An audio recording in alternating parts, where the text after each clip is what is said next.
At a Cape Cod gas station, Louis saw a lottery screen flash winner for half a second, then freeze. That was all he needed. He shouted to Frank, slapped the counter, and declared that destiny had spoken. Frank nodded like it was official.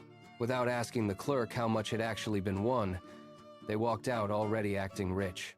In the parking lot, Louis called Randy and announced a new tax bracket, though the amount was still unfolding. By noon, he was spending money he did not have. 3 jet skis because one felt lonely, designer suits because private investors needed a look, a golf simulator for a house with no space, and a pet snake because rich people, he insisted, always owned one confusing animal. By evening, Louis was in a nightclub announcing that money had changed him in under 6 hours. The next morning, he got worse, posting financial advice from a rental balcony. Winners move first, he told the camera, while Frank stood behind him with a notebook labeled Future Empire. At lunch, Louis tipped a waiter $4,000 on a meal under 50 and called the shock Abundance Anxiety.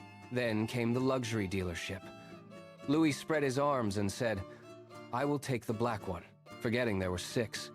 He refused a test drive because doubt was for ordinary people.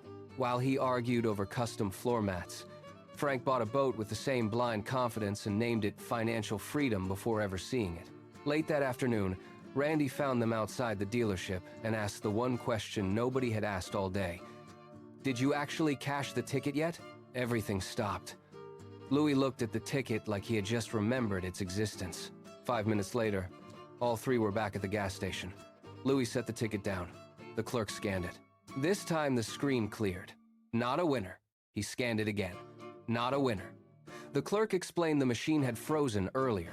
Louis had matched one number and won nothing. Randy nearly collapsed laughing. Frank stared at his boat deposit and asked whether bad purchases counted as spiritual losses.